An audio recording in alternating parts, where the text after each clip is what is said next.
Hello, everyone. This is Adam Meister, the Bitcoin Meister, the Disrupt Meister. Welcome to This Week in Bitcoin. Today is May the 24th, 2019. Strong hand, long-term thinking. Bitcoin is the next Bitcoin, unconfiscatable. One Bitcoin equals one Bitcoin. Personal responsibility is the new counterculture. Strong hand, conviction. Okay, cool shirts. Link to below. All right, we got Alex on here from Lolli. You know him. We got Ed, B Gold Ed, finance background Ed, and we got Money Tricks. No, we don't have Money Tricks because I don't know where the heck that dude is, man. What is up? All right, now, so we're going to go like this.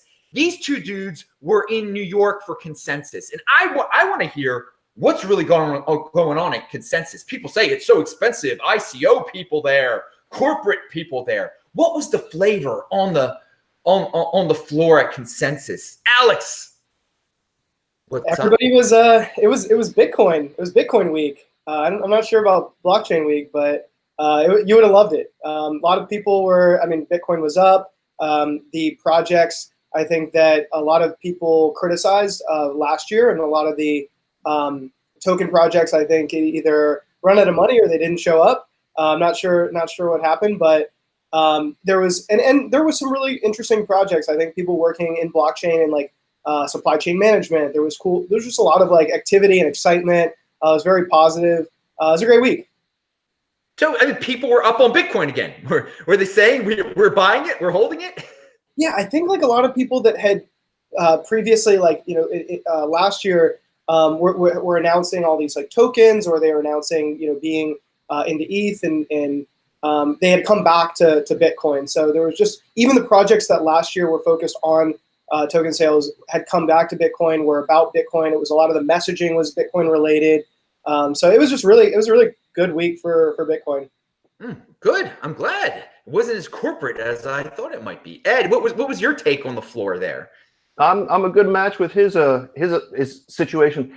There was a lot less what I'd call tourists. Last year, I saw a lot more people who I think they were playing investors, but they may not have been investors, but they had some money to throw around, and they came to show off. But when you talk to them, they really don't know anything. The crowd this year was much more informed.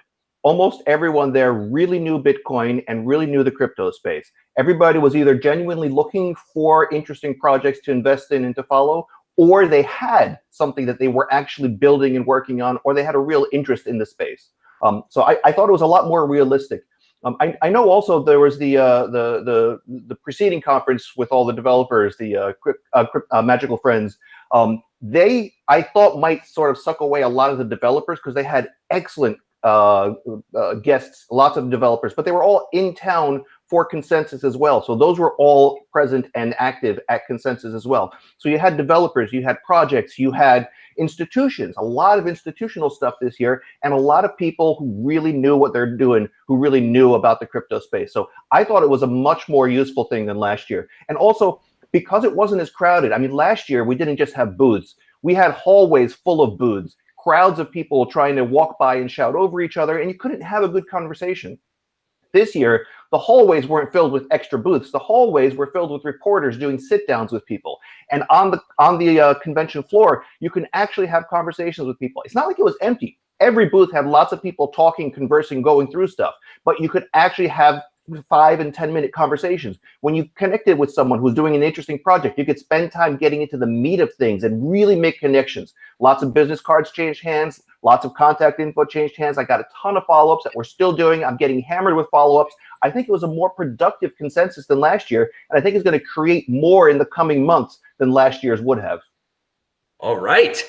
Good. I'm glad it was because, beforehand, some of the talkers it's got a reputation as this corporate ICO type of thing. So I'm glad it was productive for all, and that, hey, people are waking back up to keeping it simple with Bitcoin. I like that. Pound that like button, everyone. Well, let's talk about some corporate aspects of the crypto world here, because there's a story that's breaking, and it's probably part of the reason that the price of Bitcoin is pumping right now in terms of fiat. Of course, all of us know that 1 Bitcoin equals 1 Bitcoin. Facebook is like basically publicly said their coin is coming soon.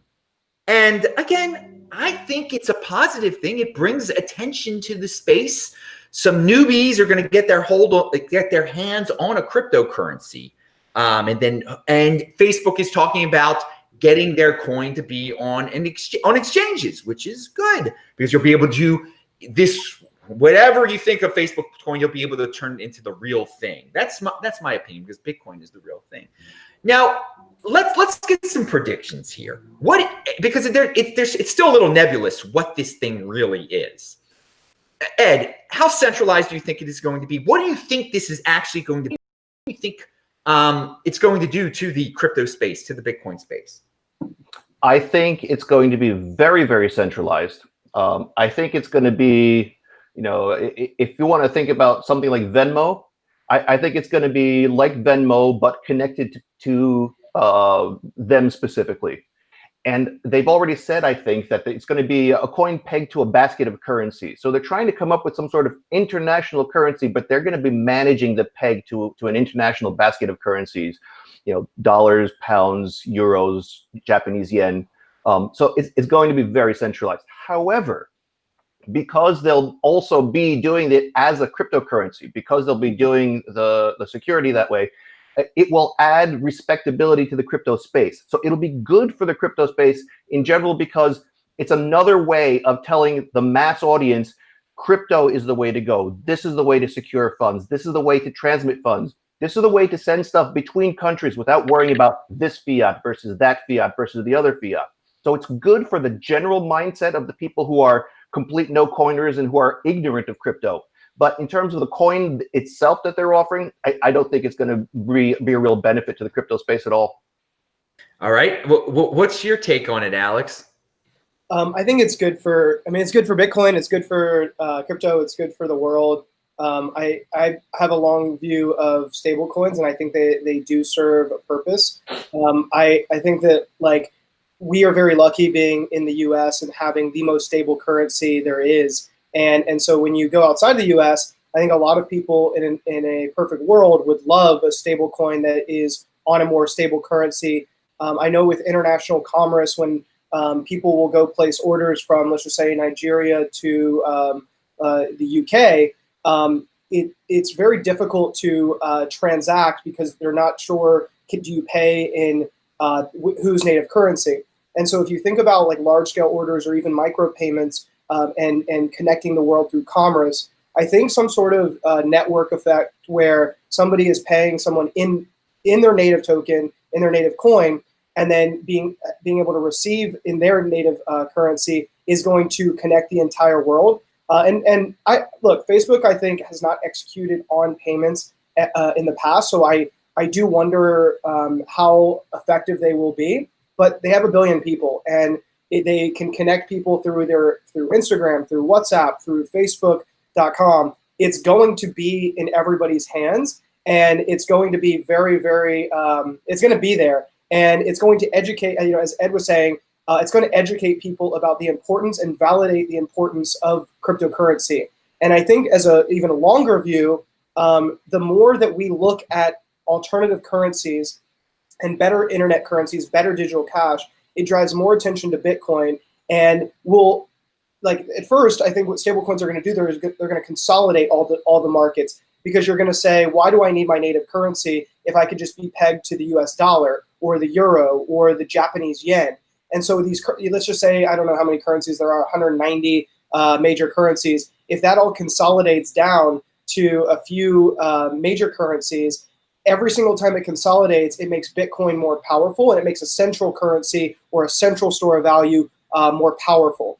And so this is like a really good step in the right direction. So I think like the next step in like where the world will adopt it, they'll adopt stable coins across the world, and then they'll start to adopt Bitcoin more as a a better store of value, a decentralized store of value.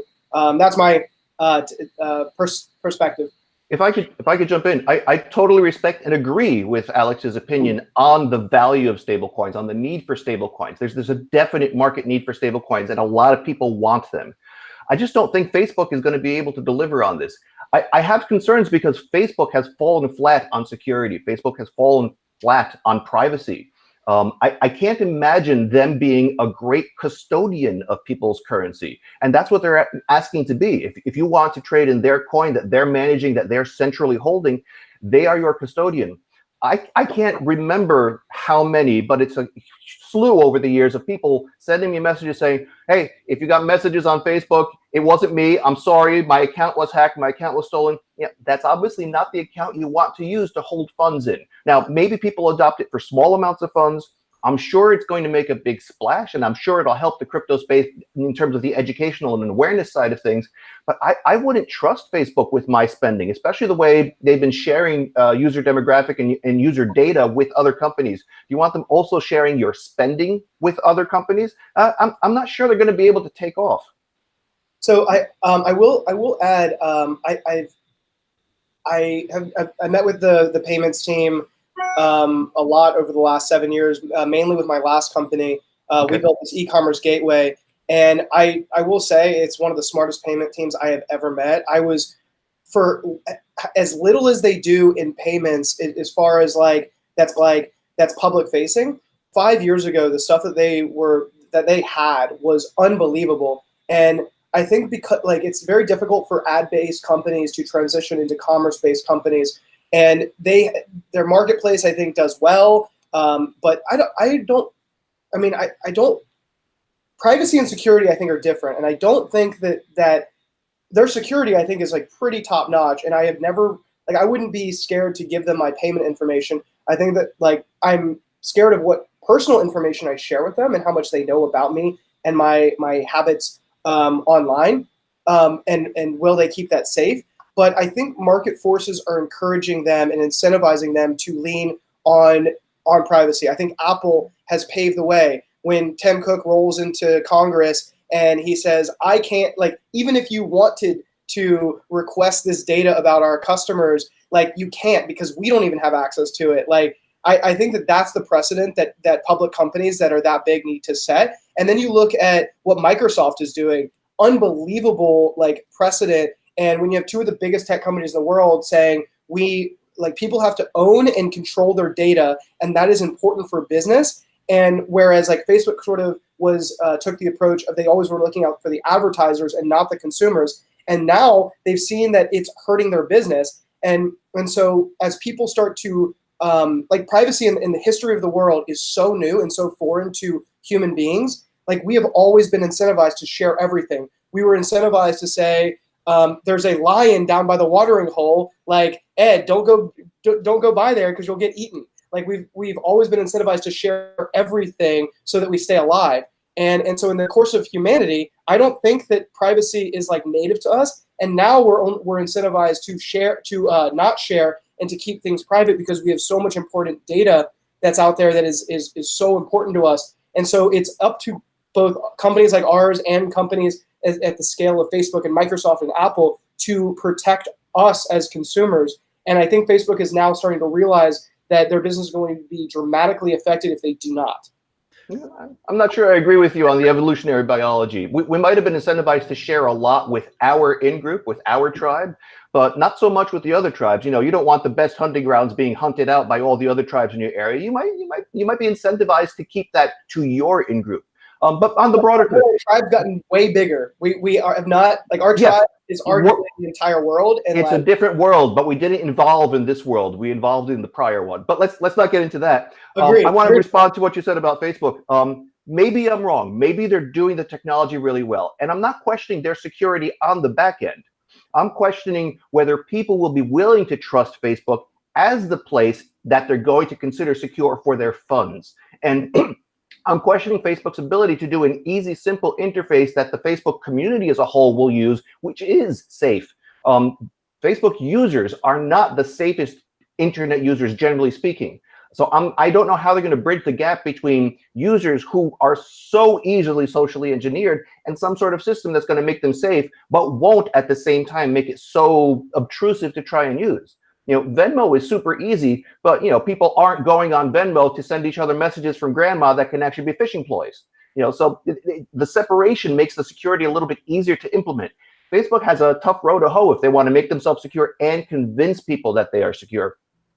People trust WhatsApp every day with their messages back and forth, and if you give somebody a low or no fee transfer across how many people do they have? Like 500 million users that are already using it cross border. I think you could make a compelling argument that it's like if you make it as simple as Venmo, like the thing that makes Venmo and Cash App so powerful is it has this sort of like network effect. You pay one person and then that person trusts you. And people trust them with their messages. And a lot of people, I think the saddest part about humanity right now is that people have such a hard time caring about privacy. And you and I and Adam, we all care about privacy, and we're trying to be advocates for privacy. But it's so hard to get people to care about privacy. Like the people go get hacked on their credit card, and they just the credit card companies go and say, "Oh, don't worry about it. It's fine. Everything's good. We'll pay for it." And then people just have never been really incentivized to care about privacy, and I hope that they never almost have to be. I hope there's not like a traumatic event where like everybody has to care about it. It should be the responsibility of the public companies to look out for people, but we'll see. We'll see. I think there actually will be a traumatic event that will affect that will change people's mind on privacy. The smart, because there are a lot of smart people who are just like, I don't care. I think there's going to be some unimaginable hack one day, and people are going to learn a hard lesson. I don't want that to happen, but just there is so much irresponsibility in the world in terms of people's private information. I mean, there'll be something big one day, I think. It's inevitable. But also, still, most people won't learn, but a lot of people will learn. There have been lots of tragic hacks, absurdly stupid things that happen to breaches of data, and people aren't learning. So it'd have to be something pretty big that affects a lot of people personally for people to really learn. Yeah. And by the way, Alex, I love that insider info you gave about you talk to the Facebook people and everything. You only get that kind of stuff here, people. Pound that like button. And Roman in the chat, he gave his opinion on this. So there are some people that got a bad taste in their mouth about Facebook. I'll just say that. He said, how long will it take for Facebook to start fractionally reserving their coin? When Facebook coin implodes, the mass exodus from Facebook coin into Bitcoin will be beautiful. Yes. Well, that's one take on it. I will say this about Facebook coin. It is free marketing for Bitcoin, indirect marketing. People are going to look, whoa, what's this cryptocurrency thing? And they're going to find out about Bitcoin. So I appreciate the free marketing. I don't want there to be a Facebook coin disaster. I don't want people that get a bad taste in their mouth about crypto. So let's hope there's no fractional reserving of their coin or any wildness going on there. But they're friends with the government. They get away with a lot of stuff if they want to, I guess. But let's hope that doesn't happen. All right. So let's moving on. Let's talk about the copyright pump of the week. Someone out there copyrighted something that a lot of us are familiar with the Bitcoin white paper. And wow, did it got a lot of news, and maybe that was the goal of it, and it pumped a certain altcoin. Who was that? How about that, Ed? How about that? Who was that did that copywriting trick? I don't know. Some people, people who claim to be Satoshi Nakamoto, all sorts of wildness is going out there again. If I read things right, the copyright also included the original code, which is just remarkable. Because the original code, when you look at it, includes in it the line saying that this is released under MIT open source license. You can't come out under a copyright that literally gives people rights to copy and then go back and say, wait, I'm going to claim the right for all these copies that have been out there in the wild for 10 years. It's not just silly, it's imbecilic to do this. But again, when the copyright notice was put in, the first people to respond saying, wait, we haven't validated this, were the U.S. Copyright Office. They came out and said, we accepted this because there was a $25 filing fee or whatever it is. That just means it's on record. It doesn't mean that we agree that it's true. It doesn't mean that it's been defended. But boy, did it cause a huge market reaction, even though it actually has no substance. Oh, and also no risk. A lot of people have been talking about the fact that he has the copyright. You know, there's a penalty for putting in a false copyright claim. The penalty is only $2,500. Compare the cost of a $2,500 fee for putting in a false claim versus the enormous bump in price that hit BSV on the day that the copyright news came out. Yeah, that would be money well spent if I were, playing a coin. I mean, what do you think about, what does this say to the market, the altcoin market, to outsiders, that something like this? I mean, what do you think about the altcoin market when you see something like this happen? Ed, are you asking me or Alex? Yeah, I'll stick with Ed on this. I'll get to Alex. My simple answer is there are a lot of traders, and on any coin that's thinly traded or only on a couple of exchanges, there's a tremendous potential for it to bump up, especially if there are people taking short positions. And I don't know that there is margin trading allowing for short positions on BSV, but that could cause a squeeze. But yeah, there are lots of people who are out there to speculate. There aren't a lot that I'm aware of people who are holders who are accumulating BSV. Everybody who is a holder that I know accumulate things like Bitcoin. But there are lots of people who are willing to play and trade any coin out there. I mean, all the trading you see in XRP, nobody's holding XRP. Nobody wants to hold Ripples. But the trading activity that we used to see, that thing bumped up over $3, right? People who are just short-term traders, they just want to jump on while the rubes keeps buying so they could dump at the top. That's kind of what I think we're seeing on things like BSV, especially when there's news that might cause people to make the mistake of thinking it's for real and pile into it. It went up 100% in the course of, half an hour, 45 minutes. That kind of double up doesn't mean there's, real investment happening. That means there's speculators playing their odds and gambling because they saw a piece of news and they hope they can get out at a better price than the other rubes coming after them. All right. Alex, what was your take on this event from this week? Did you notice it? No. we were building every day. We've launched some really cool stuff over the last couple of weeks. It's tough to say. I mean, I stay in touch with the news. There's just like so much going on that, in my opinion, just doesn't matter, and it's just a distraction. I'm not in the business of like trading coins. We offer one thing, and that's Bitcoin. And like every day, we just think about how do we distribute Bitcoin to more people. I think that's the most important thing that I think about. And we're super focused. So I love coming on the show to like learn and to hear about all the new stuff going on. And I think that every once in a while I take a step back and try to figure out what's going on in the space so that directionally I don't get like left behind. I like stable coins. I think are a really interesting thing as we start to go international. I think at some point I think like other I think it would be interesting to see like what is out there that would ever replace Bitcoin. I think it's important to keep an open mind. And every time that I look, I can't find it. But it's good to look, and I think it's good to be open minded. But right now, yeah, we're just really focused on building. We had a massive launch of like our new Firefox extension. We just launched our first food delivery partner, so you can order food, get Bitcoin back, make Bitcoin part of your everyday life. But yeah, that's the stuff we're focused on right now. I love that answer. Alex does not get distracted by the crypto noise, okay? The thing is clearly in this space, there are a lot of people who fall for the crypto noise, and it can be annoying, but I'm glad you are a clear thinker. I'm glad you are focused on Bitcoin being the next Bitcoin. That is the answer to your question. People wonder what might be the next Bitcoin. No, Bitcoin is the next Bitcoin. Yeah. Pound that like button. Well, Alex, since you're working so hard on Lolli, and people are curious, people have asked me, they're like, what would you tell a newbie on, or Adam, if you didn't already have a Bitcoin, how would you try to get Bitcoin? And one thing I forgot to say was, well, you can, if you actually buy stuff, you can buy stuff and earn Bitcoin through Lolli. That is a good way for new people to get Bitcoin and get introduced to Bitcoin. So again, you just gave us a brief glimpse into what's going on with Lolli, but tell us some of the big news. Yes.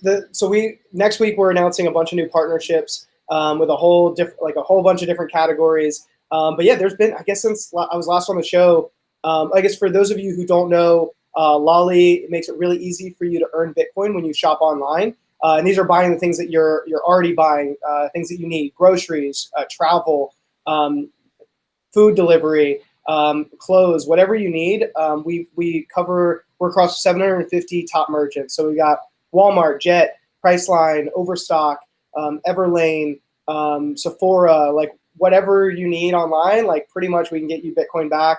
Our average is 7% Bitcoin back. A cool little stat that we've seen since we launched. So when we launched, Bitcoin was at 3,500, and now it's around 8K. So a lot of our early users, people who have never had Bitcoin before, have only seen their Bitcoin double, which is really exciting. And I think as everyone sort of like, I'll admit, like when I first looked at Bitcoin, I think one of the things that attracted me to it was the price. I was like, oh, I can make some money off of this. But then once you make a little bit of money, you're like, okay, well, why are people investing in this? What is behind it? And it drew my attention and it kept my interest. And then you start to look into the principles, and now I'm like way beyond the just making money off of it. I think it's a new world currency. It connects us all through commerce. It's the most incredible technology I've seen since I first got a computer and started on dial-up on the internet. Like it's just an incredible technology that I think we all agree like is changing the world. But how do you drive attention to that technology in a real way? And I think you have to give everybody skin in the game. And that's the real core value proposition of Lolli, is it gives everybody skin in the game with doing something that they're already going to do, which is shop online. Wow. There you go, people. He's more than a golden holder there. This is Ed, do you have thoughts on the whole Lolli concept? I do. Now, one thing that I really love about Lolli, and I can't emphasize this enough, it's the first big merchant-related play that I've seen that isn't causing crypto to leave the ecosystem. It's causing people to put money into the crypto ecosystem. Another piece of big news this week, I don't know if we'll get to talk about it, was AT&T saying they're going to take crypto for payments. But the way they're doing it is people will pay with crypto and they'll immediately cash it out to fiat. So it's really crypto dumping.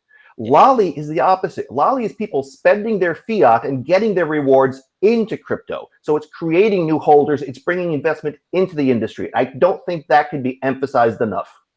Dude, Alex, you gotta love this guy giving you free marketing. Like that was, man, he should be your marketing dude. That was, pound that like button, people. Alex, take it away.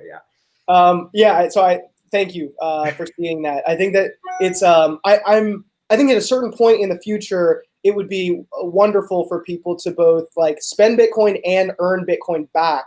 But you're right; it goes directly back into fiat, and these institutions are not set up. They're just like happy to get money in general. But you're totally right. Nobody talks about that. It's not about spending the Bitcoin. And sure, it's like if you're looking at network activity, it's good for like investors.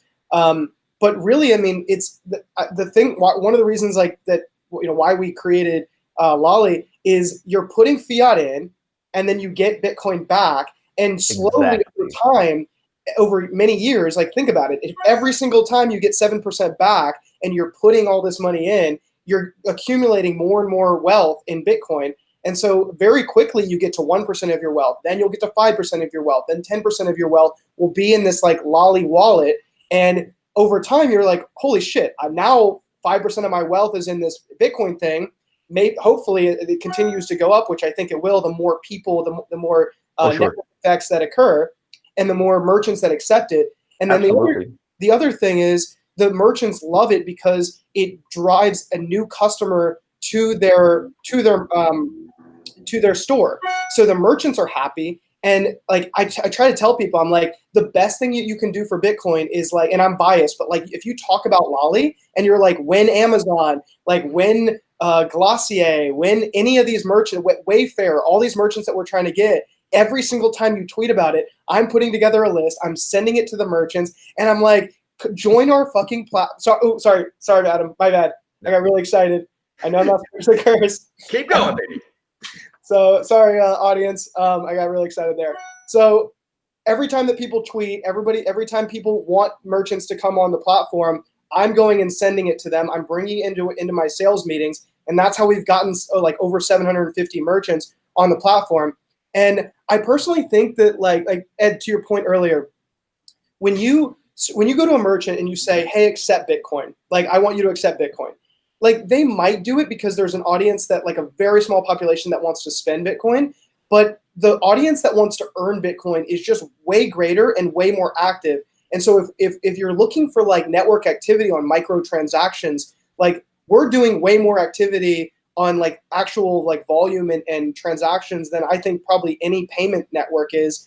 Because every time you buy, we're going and buying Bitcoin and we're sending it to your Lolli wallet. Like play that out across 1 million users. That's where I think Bitcoin really takes off. And then we'll go back to the Walmarts of the world in 5 years, 2 years, whatever it takes. And I say, hey, Walmart, we've sent you $50 million in sales. Why don't you think about accepting Bitcoin? And then we can start to drive Bitcoin transactions in payments and in earning and have this like loop effect where like maybe they're holding Bitcoin at that point. Maybe like there's an incentive for them to hold Bitcoin and fiat. And then we'll transition the merchants off of fiat as well. What I want to see like a year or two from now is your user stories. Because I know, when I get to the end of the year and I look, oh, my Discover card, I got like 100 back in cashback rewards. That's awesome. Except with Lolli holders, a year or two from now, it's going to be, oh, I got $100 worth back, but it's now worth over $1,000. That's awesome. Yeah. The shock and joy they're going to experience is going to be pretty awesome to see. So right now our users at like a little over 2x. So I think effectively people have earned like 14% back, I think on average, that were like the early users that got in at 35 or earned at 3,500. Mm-hmm. And so that's like the more and more stories like that, it's going to be the cyclical effect of if everyone can start to say, just in our case, that I think Ebates is already better than like any cashback program because they have just different deals. It's more of a marketing budget than it is a interchange fee budget. And so we're coming in with that same budget. And, my last company was bought by Ebates. We know all the same partners. We've worked with all these retailers for the last 7 years. And so I'm going to tell them the same story that Ebates is. But to our users, if they can go double, triple, quadruple their savings, like shoppers are like in the US and in the world are so sharp at this point. And they know all these Bitcoin or all these like point schemes. And there's a reason why the points guy is so popular. He teaches people how to game all these point systems that are gaming them. And then with the cashback programs, there's so many right now, and they're all sort of convoluted. We're the first and I think the best in the Bitcoin back space. And so the more and more we tell these user stories, to your point, where someone's like doubled, tripled, quadrupled their savings, they're going to get smarter and smarter. And 100,000 people are going to go tell 10. Everyone's going to go tell 10 people. It's going to be 1 million people. And it's a certain point. I hope that we have this sort of escape velocity, not with just Lolli, but with Bitcoin in general. And I don't care if people don't want to use Lolli, as long as they're using Bitcoin and they're sharing Bitcoin with people, and we sort of kickstart that, I think we're going to be in a really good space. Yeah, and there's an irony here I just want to add. These people are becoming very savvy with their points program and their credit cards and their bonuses and their sales, but they're typically not very savvy investors. But what Lolli is effectively doing it's turning them into people who are investing with dollar cost averaging. If you're consistently investing a little bit and, not paying attention to the fluctuations in the price of the coin, you're dollar cost averaging. And that is a very smart investment strategy that most people can't seem to execute on. The only thing that I'll really differ with you on is I wish you guys were offering rewards in more than one crypto.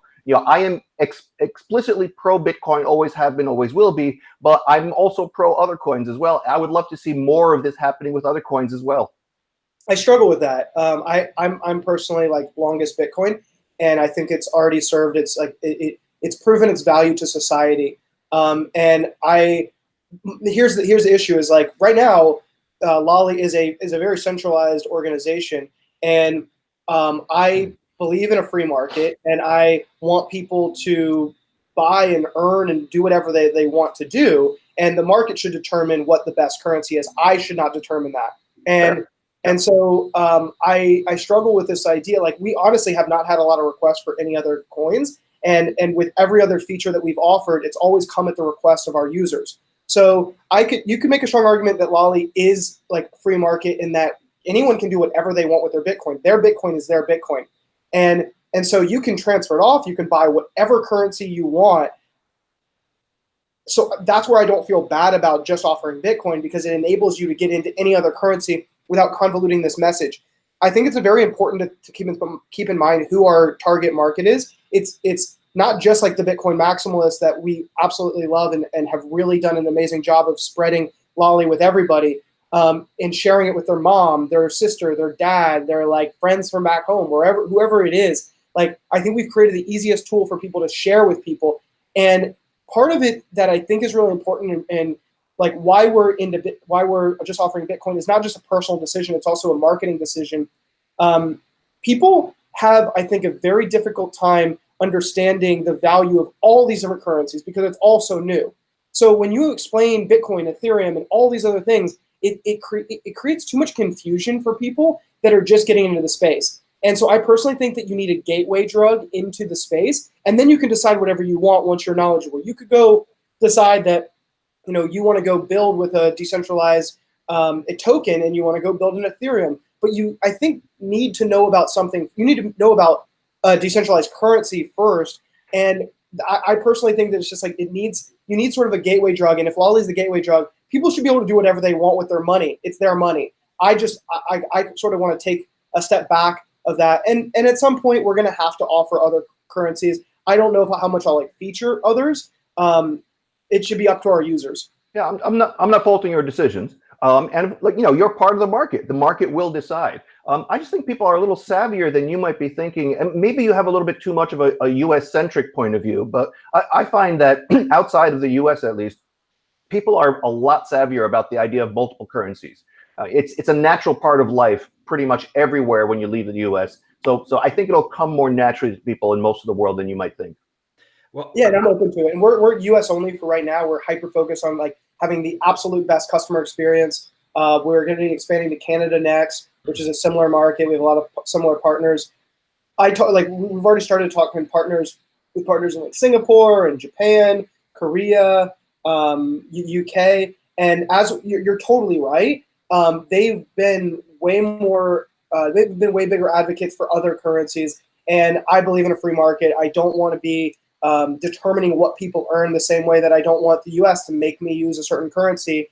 I want to be able to pick what I want. So thus I have to be empathetic. I have to be open, and I'm all ears. So yeah, I can have my own beliefs, but that shouldn't be the belief of our entire community and all the users. And I'll say this, if there is a demand for a Litecoin Lolli or a B Gold Lolli, someone should start a competitor, And if people want to earn altcoins, there could be a competitor to Lolli, the altcoin Lolli. I mean, they're not going to use the name Lolli, but you get the point, people. You definitely get the point. So maybe something like that will spring up. Who knows? But for now, we got Lolli. They're doing it with Bitcoin. It's great.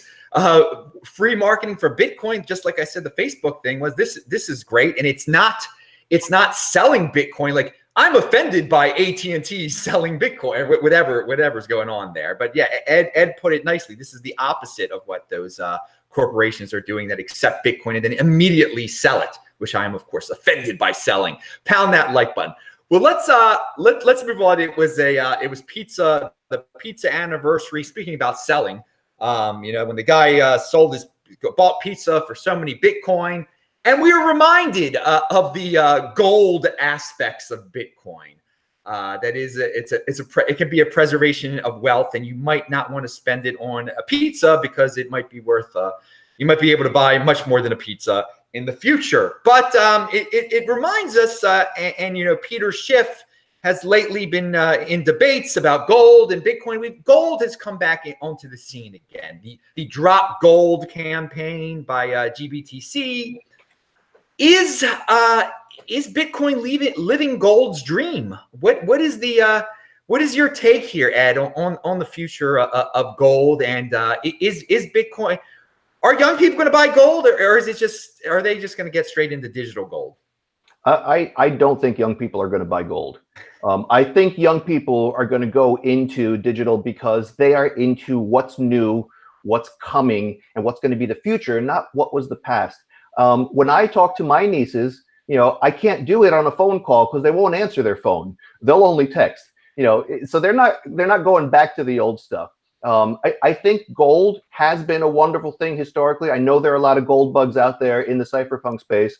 But honestly, I don't think it is the wave of the future. It's not going to be the way to hold your funds in the future. Crypto is going to be. The cryptos that are good stores of value like Bitcoin are going to take the place of gold, not just when it comes to investing in a growing store of value, but also as a risk hedge. A lot of people say gold is the greatest inflation hedge. When you look back historically, it doesn't look like a good inflation hedge, but it looks like a good risk hedge. Whenever there's tremendous risk in the market, which tends to often coincide with high inflation periods, whenever there's a big risk period in the market, gold turns out to be a good hedge because people flee to the safety of gold. Well, we're now hitting the time where people might start fleeing to the safety of crypto. Right now, this morning, there were a lot of tweets out about the rise in the S&P 500 short positions. The short interest is going up and up and up. The S&P might be coming down. Well, when the S&P comes down, as people are pulling out their money, which is what makes it come down, where are they going to put that money? Where are they going to feel safer? Is it going to be gold? Gold that they can't hold, gold that they can't transfer, gold they can't bring with them if they go overseas? Or is it going to be Bitcoin? Is it going to be crypto? I think more and more of it's going to be crypto, which is going to lead to a rise in crypto as the traditional markets go through an inevitable cyclical recession. Alex, your take on gold and savings in general, I guess. You're in the consumer space here, which is not about savings, but what's going on with you're in your head with gold? I just don't care about it. It's like I mean, sure, like it's been a store of value. I think it's like really tough. It's the more I've learned about gold, just as I think if you're interested in Bitcoin, it's important to understand the history of money and the history of this like store of value. But every time I research gold, it makes me realize that it validates Bitcoin. So it validates I think it's important that it can't be replicated and it's set out there. I think that there's really when people make the whole energy debate about how much it costs to create Bitcoin, but it's I always point them to gold. How much do you think it costs to go mine gold? That's such an expensive and not energy efficient way, but it's turning energy into money, and it's why it's that's exactly what Bitcoin does as well. So I don't know. I think it's important for the world to understand the value of gold. I think investors, when they look at stores of value and up markets and down markets and everything, hopefully the more and more percent that would have gone to gold will start to go to Bitcoin, and we'll see. I think the next recession that we have that's inevitable, it's going to be really interesting to see what of this $1 trillion of wealth, where does it go? Where do investors put their money? And if they put it into Bitcoin, it's going to be great validation. And at a certain point, I think people are going to just start to put more and more of their money. Countries are going to start to put more and more money in Bitcoin because it's accessible, where gold is not accessible to all people. And it's definitely not accessible to all countries. And we're starting to see that with Venezuela. Venezuela tried to get their gold back, from my understanding. And the UK is yeah, no, you can't. It's ours. It's if the number one store of value in the world is not accessible to everybody, they're well, I'm going to go find another store of value that is accessible. Start to think how that plays out. The more hyperinflations we have, that's where it gets really interesting for Bitcoin to start replacing gold. All right, gold and hold in terms of Bitcoin. Well, now that we're talking about an old school store of value, which young people seem like they won't be buying, and I want to hear, speaking about old school, did any of you hear that Bitcoin was talked about on a show called 60 Minutes? I've heard of 60 Minutes. That might have been on my parents' television when I was a kid. Yeah. Now, did you hear that they brought up that they mentioned they did a story on Bitcoin on 60 Minutes? I didn't hear, and I haven't had a television for years. I cut the cord a decade ago. So, Alex, how about you? Did you hear about that story? I heard about it. I have not watched it yet. I probably need to. The nice part was my mom and my dad and a few friends back home texted me because I guess they think of me when they see anything in the news that's related to Bitcoin. and they were just like, "Hey, did you see the show? And like, should I buy?" And I send them a link for Lolli and call it a day. So yeah, I have not seen it yet, but I'd like to. And Alex, this is the point that I'm trying to make here. I had a similar story. My mother says that my grandmother just called her and she's scared about Bitcoin because she just watched some 60 Minutes thing that mentioned Bitcoin and it kind of freaked her out a little bit. There was a negative tone, she thought. So there are people out there like Peter Schiff who tried to say that the 60 Minutes thing was he had a whole conspiracy theory about it, that it was all the Bitcoin people knew it was going to happen. That's the reason it pumped.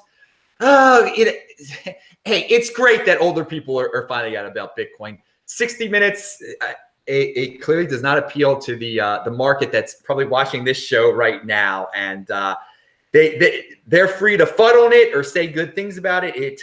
The world is changing, just like the world is moving away from gold. The world is moving away from TV networks having a big influence on things like Bitcoin. So I like to hear that.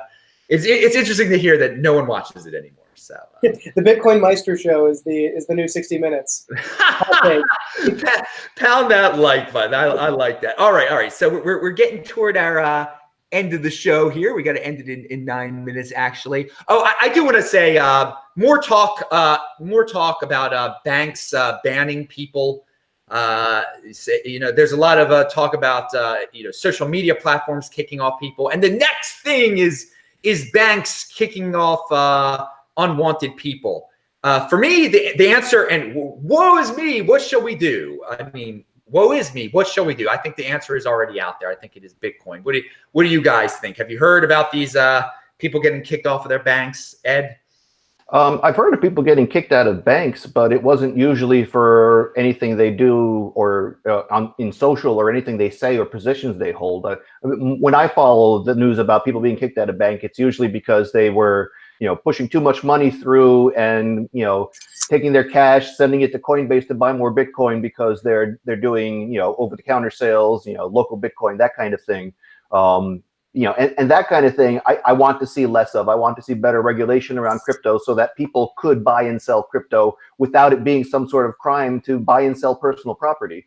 But yeah, I missed the news about anyone being banned by a bank because of any positions they hold.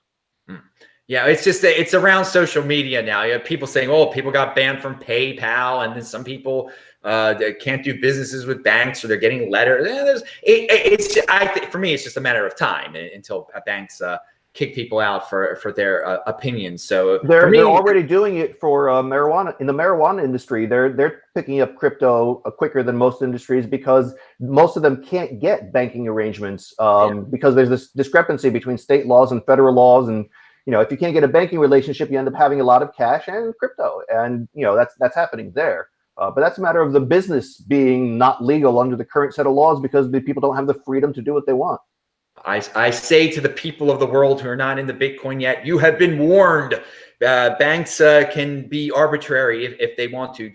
They can be just as arbitrary as Facebook and Twitter and YouTube. So be prepared. Alex, any thoughts on bannings? Any thoughts? Anything? We've reached the end here, so you can bring up Lolli stuff. Any stories that you think we forgot to bring up this week? Anything? So, I mean, on the banking note, I think that businesses have to serve the consumer, and the consumer will always win and determine what businesses do. So, businesses that are not friendly to a world that is starting to accept cryptocurrencies, those banks will fail. And so, I like you look just with like business, like Silicon Valley Bank and Silvergate have done incredibly well serving crypto customers, and like that we love our banks. Like I have no issue with them. They've been supportive from day one. They always look out for us. Banks, I don't think are bad. I think that there are nefarious characters in all areas, and there have been a lot of nefarious characters in the banking world that have not served customers. But look what it's done to Wells Fargo. Like you go look at like Chase Bank, and Chase Bank has done like a lot of good. They offer rewards. They always serve the customer, like the consumer goes there. There will be another bank that is like a crypto first bank, that is a Bitcoin first bank, and that will serve another customer. And the other banks will either have to accept Bitcoin and hold our Bitcoin securely and modernize, or they'll get left behind by crypto first banks. There's plenty of exchanges that look like banks at this point that are serving the customer. So the market will evolve, or they'll get left behind. I like the positive take: evolution of banks into crypto-friendly banks or crypto banks. That's a positive take on life. All right. Any other conclusionary thoughts on your part? Anything that was left out of the show? Some more Lolli info. Everybody loves that. Yeah, we just launched food delivery. I think it's like it's my new favorite way to earn Bitcoin. So I'm gonna do food delivery anyway when I'm feeling lazy. So we just launched with this partner called Caviar. They're in about 30 different cities. I'm really excited also to like it's attracted all these other food partners that came out of the woodworks that I've been trying to meet with for the last 7 months, and they've all now wanted to get on Lolli. So that's been good. We should be announcing a few more in the next couple months. But I think that's going to be really big. It's us over the next 6 months to a year is about making Bitcoin part of a ritual, making it part of everyday life that's not just fixed on price.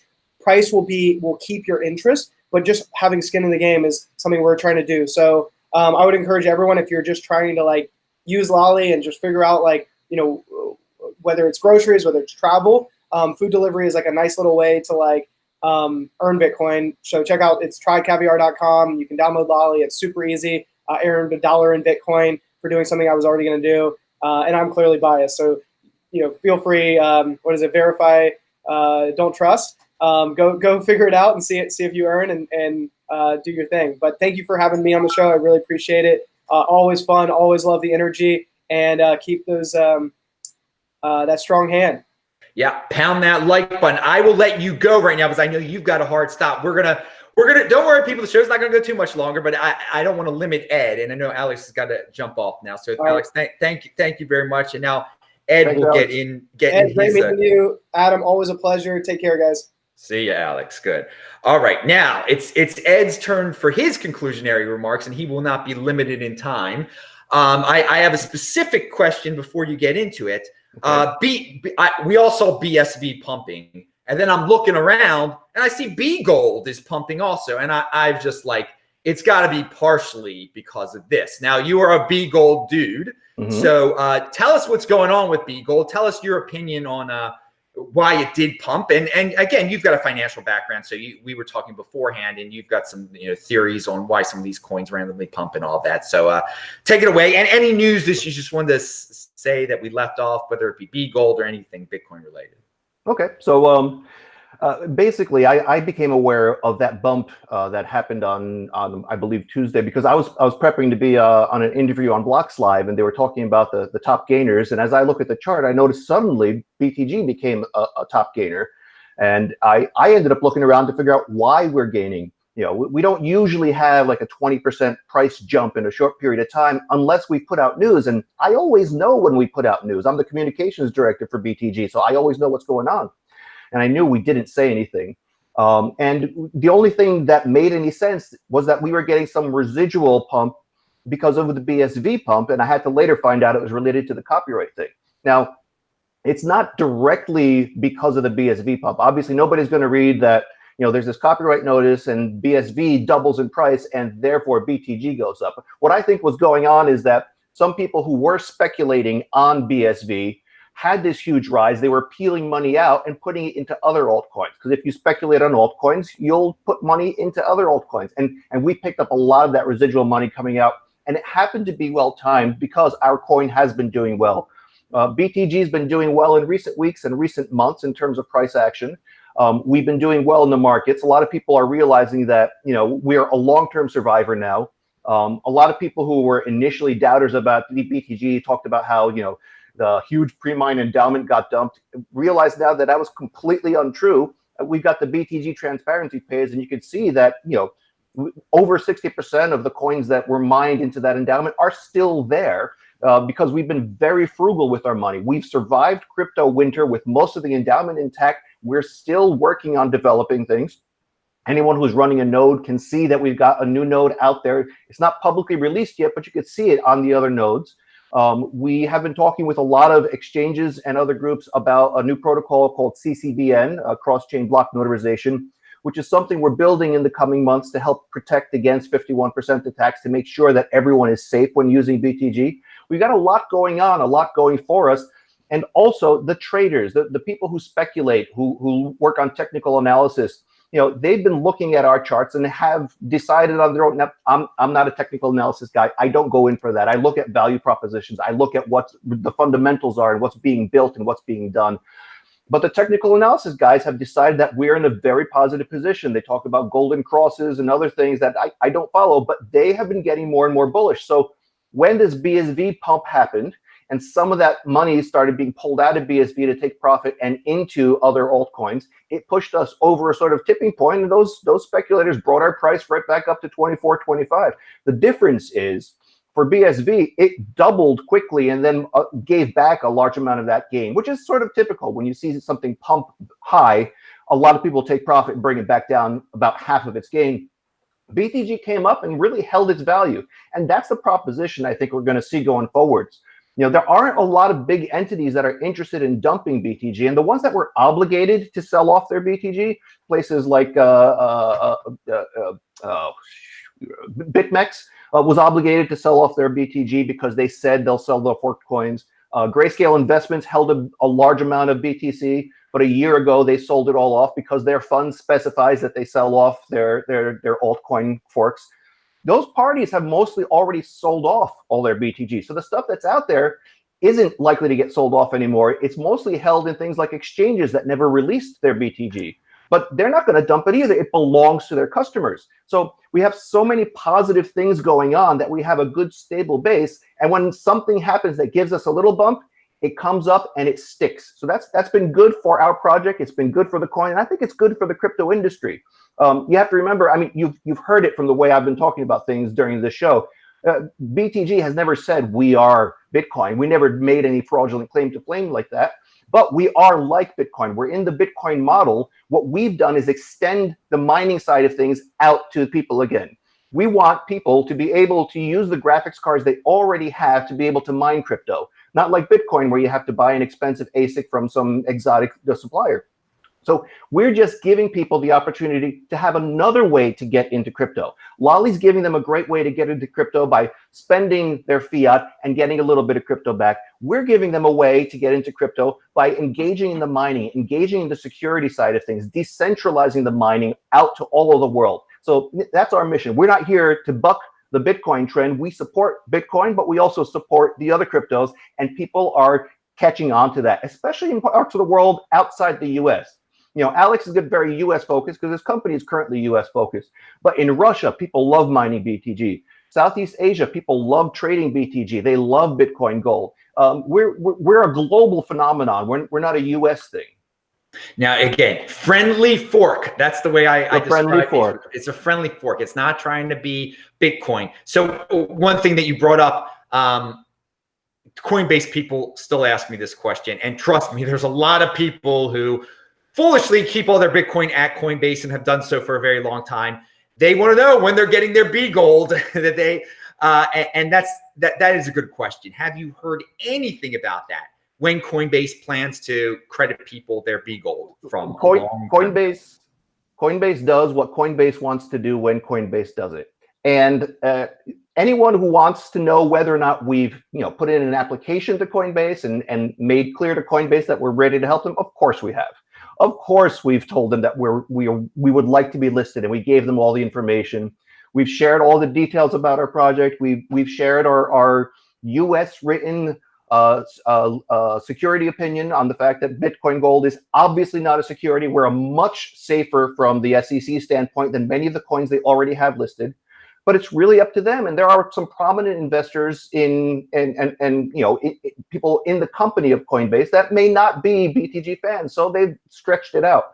I think it is inevitable at some point that they will either list BTG or allow people to withdraw their BTG because they hold those coins. They absolutely hold those coins, and they can't just sell them off without having massive lawsuits.